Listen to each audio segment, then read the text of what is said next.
uma área muito afastada. A gente está nesse momento na Fazenda São Luís. Pelo que a gente detectou, são duas. Fazenda São Luís, ou as Fazendas São Luís, elas ficam a aproximadamente 10 quilômetros ali da entrada de Bauru, pela Cesário José de Castilho, a Bauru Arealva.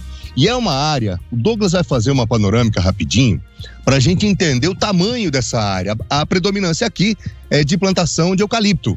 Então você imagina, Bizarra, Café e nossa audiência, as buscas, inclusive já foram feitas durante essa semana, e, aliás, durante esse fim de semana, exatamente buscas que foram feitas na tentativa de se encontrar o corpo da Cláudia Lobo. E por que a polícia chegou até esse local?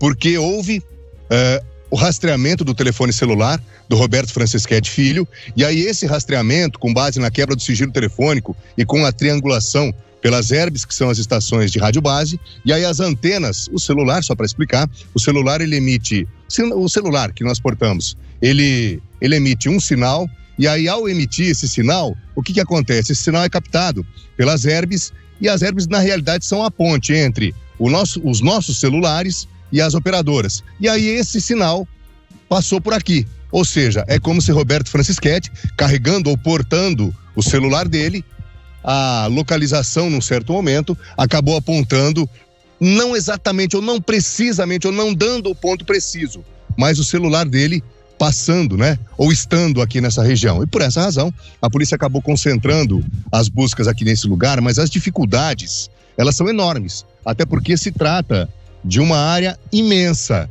Tem propriedades particulares aqui, muitas delas arrendadas, não é? Para Gigante de Celulose com sede em Lençóis Paulista, tanto que a empresa, nessas buscas que serão retomadas nessa segunda-feira, se propôs a ajudar e vai ajudar a Polícia Civil a fazer buscas aqui nesse local. E qual é o objetivo? A tentativa de encontrar o corpo da Cláudia Lobo, que estaria, segundo as investigações, aqui nesse local. Outras novidades para essa segunda-feira, Bizarra Café e a nossa audiência. O Roberto Francischetti Filho, ele será trazido de Pirajuí para cá e vai prestar depoimento formal. E aí, ao prestar esse depoimento formal, na figura ou na presença dos 3 advogados de defesa, aí sim ele vai prestar um depoimento com efeitos, inclusive, ou com conteúdo jurídico que será aproveitado ao longo do inquérito policial. E aí, uma constatação que a gente fez no caminho da cidade para cá, ou da rádio, né? No momento em que saímos daí e viemos até esse lugar onde estamos agora, é o caminho que teria sido feito, ou o trajeto que teria sido feito pelo carro onde estava a Cláudia e onde, a posteriori, pelo menos há uma imagem de câmera de segurança, e ela é conclusiva, inclusive essa informação, ela teria sido omitida pelo Roberto Francischetti Filho. Num certo momento, uma imagem de câmera de segurança teria mostrado o Beto, ou o Roberto Francischetti Filho, entrando no carro. E aí essa imagem, incontestável, essa informação, portanto, né, vai haver o confronto nesse depoimento formal para que o Roberto dê explicações. O que aconteceu? Ele negou essa informação, mas num certo momento desse trajeto, ele teria entrado no carro na presença da Cláudia. E aí já dá para ter uma ideia do trajeto feito por esse carro. Ele sai da Rodrigo Romero, ali na sede da PAI, no número 247, faz a conversão à esquerda, depois ele passa primeiro pelo Meridota, na zona leste da cidade, depois pelo Pagani, já no comecinho da zona norte, aí ele acessa a rodovia Cesário José de Castilho, vem até esse ponto, roda aproximadamente 10 quilômetros e dá a entrada da propriedade até onde nós estamos agora, são pelo menos mais uns 2 quilômetros no meio da plantação de eucaliptos, e aqui teria acontecido alguma coisa. E aí depois o veículo sai daqui, tô falando da Spin Branca, ela sai daqui, aí ela retorna para Cesário José de Castilho e o veículo não entra em Bauru. Ele acessa a rodovia Bauru-Marília, ele vai até a entrada da Vila Dutra, lá faz o acesso, faz o contorno, entra no bairro e aí o veículo é abandonado já no comecinho da noite. Então há uma linha de tempo aí, das 2h57, quando a Cláudia é vista pela última vez, até o momento em que o carro é flagrado, entrando na Vila Dutra no começo da noite, são pelo menos de 3 a 4 horas seguramente de prazo. E aí as respostas que a Polícia Civil procura, elas estão exatamente nesse trajeto, ou nessas 3, 4 horas, nessa linha de tempo, do momento em que a Cláudia sai da PAI, e aí até o carro ser encontrado com a chave. A chave estava ali no para-brisas, no guarda-sol, colocada direitinho ali, e aí evidentemente o trajeto já foi percorrido e já foi inclusive mapeado pela polícia.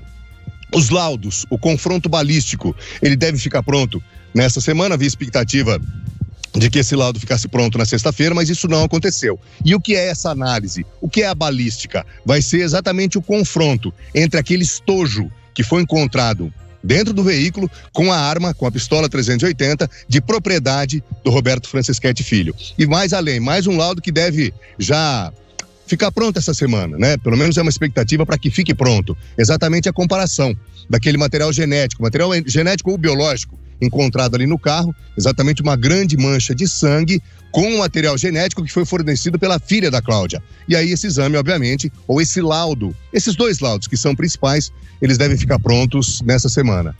No mais é isso, uma imensa área de buscas, com apoio, evidentemente, muitas viaturas. É possível, isso pode acontecer, a Polícia Civil acessar outras forças de segurança, de repente, ou pelo menos a possibilidade de contar com o apoio do helicóptero Águia da Polícia Militar, com uma visão aérea de tudo isso aqui, ou seja, não é fácil.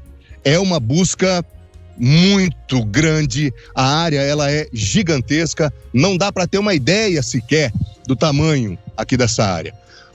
A ideia que a gente tem é exatamente pelo trajeto que fizemos, no momento em que saímos da rodovia e viemos até aqui. 10 quilômetros até chegar na entrada da propriedade, depois, em meio à plantação de eucalipto, mais uns 2,5 quilômetros, mais ou menos, até que a gente pudesse chegar exatamente aqui nesse ponto onde estamos. Essas são as novidades do caso para essa segunda-feira e, evidentemente, a expectativa é muito grande, primeiro, para o depoimento do Roberto Franceschetti Filho, que será feito lá na sede da DEI, que é a Divisão Estadual de Investigações Criminais, na companhia ou na presença dos 3 advogados de defesa, depoimento esse que será prestado ao delegado que encabeça esse inquérito policial, Dr. Cledson Nascimento.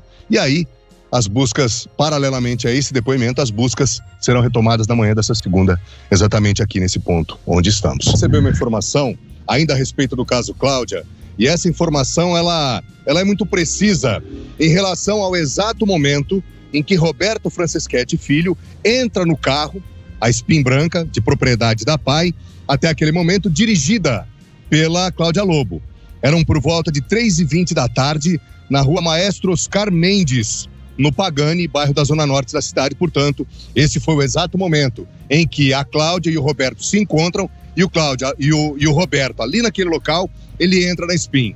Esse encontro estava marcado? Como é que foi essa situação? Como é que se deu? Essa resposta a gente ainda não tem, mas a polícia está tentando aparar todas as arestas e preencher as lacunas que ainda faltam ser preenchidas.